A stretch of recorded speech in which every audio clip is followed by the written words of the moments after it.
Por que os seus desenhos não se parecem com uma fotografia?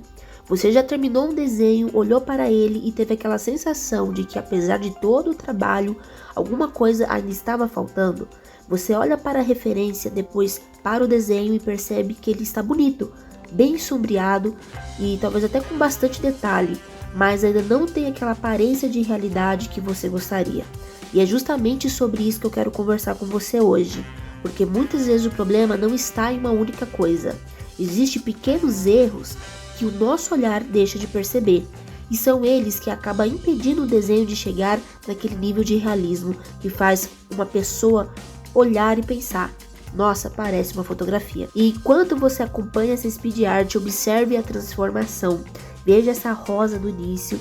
Ela era apenas um desenho, com um sombreamento simples, a estrutura já estava definida, mas ainda havia pouca profundidade, pouco contraste e pouco refinamento. Agora observe o que acontece conforme eu começo a trabalhar sobre ela. As sombras vão sendo construídas em novas camadas, os valores vão ficando mais profundos e os contrastes entre luz e sombra começam a aparecer com mais força. E aos poucos os detalhes vão sendo refinados. O desenho vai ganhando volume, textura e profundidade até chegar cada vez mais próximo de uma aparência fotográfica. E é exatamente assim que precisamos pensar o desenho realista, como uma construção progressiva e não como algo que conseguimos resolver de uma única vez. Uma das primeiras coisas que precisamos entender é que o realismo começa muito antes dos detalhes. Se a proporção estiver errada, se a forma estiver ligeiramente deformada ou se algum elemento estiver fora de posição, isso vai aparecer no resultado final. Mesmo que você faça um sombreado excelente, o problema é que depois de algumas horas de trabalho, o nosso cérebro começa a se acostumar com aquilo que está no papel. Eu já falei isso diversas vezes para vocês aqui em alguns vídeos antigos. Tá? A gente às vezes precisa dar um espaço de tempo, no processo ali de desenho que a gente está desenhando. A gente está muitas horas ali debruçado no desenho, a gente tem que dar um tempo, Para quê? Para que a nossa visão desfoque um pouco daquilo, tá? E é por isso que um erro que parecia muito evidente no começo pode ficar quase invisível para nós depois de algum tempo. Aprender a se afastar do desenho, inverter a imagem, comparar novamente com a referência, observar o trabalho como um todo é tão importante quanto saber usar um lápis. Depois que a estrutura está bem resolvida, entramos em uma parte fundamental, os valores de luz e sombra. E aqui existe uma diferença muito grande entre simplesmente sombrear e realmente construir volume. Não basta saber fazer um degradê bonito e uniforme. Precisamos entender aonde a luz está chegando, aonde ela está sendo bloqueada e aonde a sombra começa, onde ela fica mais profunda e como essas diferentes tonalidades se relacionam com uma às outras. É justamente por isso que trabalhar em camadas faz tanta diferença.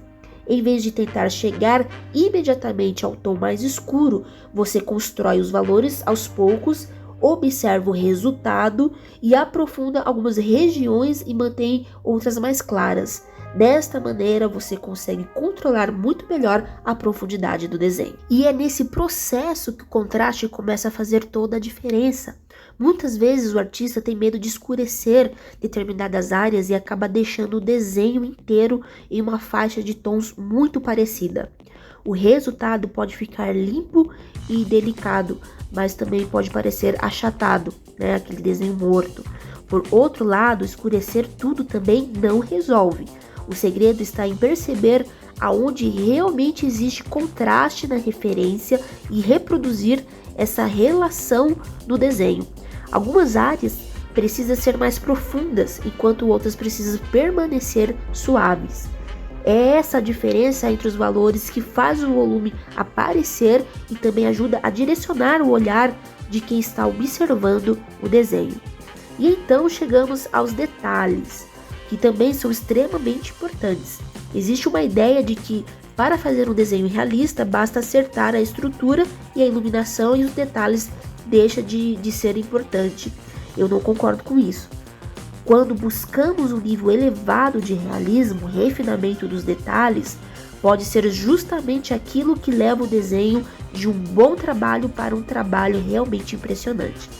Pequenas variações de textura, pequenas diferenças de tonalidade, detalhes de superfície, bordas mais refinadas, em algumas regiões e mais suaves e outras fazem uma diferença enorme no resultado final. O problema é quando tentamos usar os detalhes para corrigir aquilo que deveria ter sido resolvido antes. Imagine que você tenha uma estrutura incorreta e tenta esconder esse problema acrescentando textura, ou que os valores estejam muito claros e você tente compensar colocando pequenos detalhes escuros. O desenho pode ficar cada vez mais trabalhado, mas não necessariamente mais realista. Por isso, o detalhe ele precisa entrar no momento certo. Primeiro construímos a base e depois os valores, o volume, aprofundamos o contraste e então começamos a refinar aquilo que precisa ser refinado. É como construir várias camadas de informação, onde cada uma depende da anterior. Outra coisa que também pode fazer uma diferença enorme é observar as bordas. Nem tudo em uma fotografia possui o mesmo nível de definição.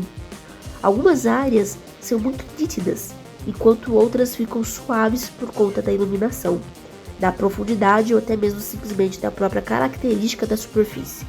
Se você desenha todos os contornos com a mesma força e deixa tudo igualmente definido, o resultado pode perder a sua naturalidade. Então, aprender a controlar as bordas é uma maneira de fazer o desenho respirar e também criar a sensação de profundidade. E existe uma mudança de pensamento que, para mim, é uma das mais importantes para quem estuda o desenho realista. Em vez de olhar para uma fotografia e pensar somente como eu vou desenhar isto, comece a se perguntar o que está acontecendo aqui. Por que essa região é mais escura? Por que essa outra permanece clara? Por que essa textura acompanha determinada direção? Por que uma borda está definida e a outra quase desaparece? Quando você começa a fazer essas perguntas, a se questionar, deixe de simplesmente copiar o que está vendo e começa a compreender a imagem. E quanto mais você compreende aquilo que observa, mais consegue representar. Não existe também algo que eu considero muito importante de lembrar. O desenho não precisa ser uma fotografia para ser um bom desenho, tá? Para com esse mito, pessoal, isso não é mito. Não, que desenho realista tem que ser que nem fotografia, não. Buscar um resultado extremamente realista é um excelente exercício e pode fazer você desenvolver muito a sua observação, a sua percepção de valores, a sua precisão e seu domínio das técnicas. Mas a arte não precisa terminar na cópia perfeita.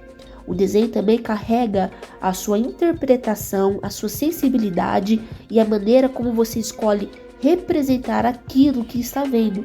O objetivo de estudar realismo não é apagar a sua identidade artística, mas também o seu domínio técnico para que você tenha cada vez mais liberdade para criar. Então, quando você terminar um desenho e sentir que ele ainda não chegou naquele nível que você gostaria, tente não pensar simplesmente que precisa trabalhar mais. Pare e tente descobrir exatamente o que está faltando. Talvez a estrutura precise de uma correção, talvez os valores estejam muito próximos, talvez falte contraste, talvez as sombras precisam de mais camadas, talvez algumas áreas precisem de mais detalhes e refinamento. Ou talvez você tenha colocado detalhes demais em regiões que precisariam permanecer suaves.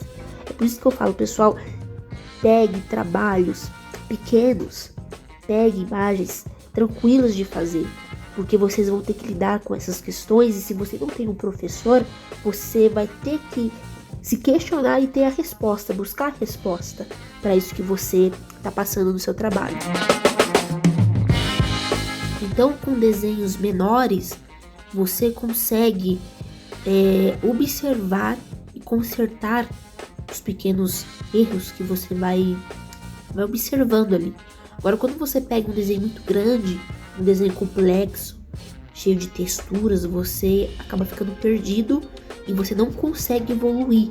Você não tem evolução porque você não consegue saber o que você está errando, porque você está apenas copiando aquele trabalho. E copiar, que nem eu falei, não é um benefício que você vai ter nessa prática do desenho realista. Então, essa capacidade de identificar o que precisa ser melhorado é uma das coisas que mais fazem o artista evoluir. No começo, muitas vezes, conseguimos perceber apenas que o desenho não está parecido, né? É normal a gente no começo, você olha, nossa, meu desenho não tá parecido, você tá aprendendo, né? Mas com o tempo e com o estudo, começamos a entender o porquê que ele não está parecido. Passamos a enxergar que determinada sombra está errada, que uma proporção está diferente, que o contraste poderia ser maior do que determinada textura, não acompanha, né, corretamente o volume. Quando conseguimos enxergar o problema, conseguimos trabalhar ali em cima para corrigi-lo. E é justamente por isso que eu gosto de pensar que cada desenho é também um exercício de observação. Com cada desenho você aprende alguma coisa. Você não precisa terminar cada trabalho acreditando que ele ficou perfeito, né? Na verdade, é muito mais importante você terminar sabendo que você aprendeu com ele alguma coisa e o que pretende fazer melhor no seu próximo trabalho. É dessa repetição que o domínio começa a aparecer, tá? Então você fez um trabalho ali, você se pergunta, o que eu aprendi aqui? O que eu consegui dominar? Eu preciso melhorar isso? Você repete esse exercício em um novo trabalho, né? Com o mesmo nível ali de dificuldade. E aí depois você viu que você dominou isso, aí você parte para um trabalho que tem outros tipos de detalhes que você precisa aprender. E dessa forma você vai evoluindo no realismo. Então, através dessas speed arts que você está vendo aqui nesse vídeo, né, você percebe como o resultado ele não surgiu de uma única etapa, né? Foram camadas, foram construções, foram refinamentos de detalhes. Começamos com uma base simples, construímos os valores, aprofundamos as sombras, trabalhamos os contrastes, acrescentamos novas camadas e depois fomos refinando os detalhes. E cada etapa foi aproximando o desenho de uma representação mais convincente da fotografia. Então, se você quer chegar cada vez mais perto daquele nível de realismo que faz alguém olhar para o seu desenho e realmente se surpreender, não pense apenas em desenhar mais. Pense em observar melhor, construir melhor e refinar melhor. Aprenda a reconhecer os seus próprios erros e tenha paciência para corrigi-los. Porque no final, o realismo ele não depende apenas de quantos detalhes você consegue colocar no papel. Ele depende da relação entre todos esses elementos, a estrutura, os valores, a luz, a sombra, o contraste, as camadas, as texturas, as bordas e, claro, o refinamento dos detalhes. Olha só quantas etapas que a gente tem que passar dentro dessa técnica do realismo. Tá? E quanto mais você aprende a enxergar tudo isso, mais próximo você consegue chegar daquilo que vê. Mas sem esquecer que mesmo buscando a aparência de uma fotografia, continua existindo algo que pertence somente a você, o artista por trás do desenho. E talvez esse seja o verdadeiro objetivo do realismo, não simplesmente fazer uma cópia perfeita, mas desenvolver tanto a sua técnica e a sua percepção de que você consiga olhar para aquilo que está diante de você, compreender o que está vendo e transformar essa percepção em arte. E se depois de tudo isso você percebeu que quer realmente evoluir no desenho realista, eu quero te fazer um convite. Eu criei o e-book Desenhos e Artes Realistas, segunda edição completa, justamente para ajudar quem quer começar a evoluir no realismo de maneira mais organizada. Nele eu compartilho conhecimentos sobre a história da arte realista e os artistas que ajudaram a moldar este universo, além dos métodos de esboço, técnicas de sombreamento, materiais, texturas, qualidade de imagem de referência e exercícios para ajudar você a desenvolver a sua percepção e a sua técnica. O conteúdo vai além do grafite. Você também vai encontrar técnicas de carvão, caneta esferográfica, realismo de pets, papel preto, além de um guia de marketing para artista quem quer transformar o desenho em uma profissão. Então, se você quer continuar essa jornada e ter um material para consultar enquanto você desenvolve seus próprios trabalhos, o link do e-book está aqui embaixo desse vídeo. Clica e conheça já o nosso material. Então, A gente se vê no próximo vídeo e até mais.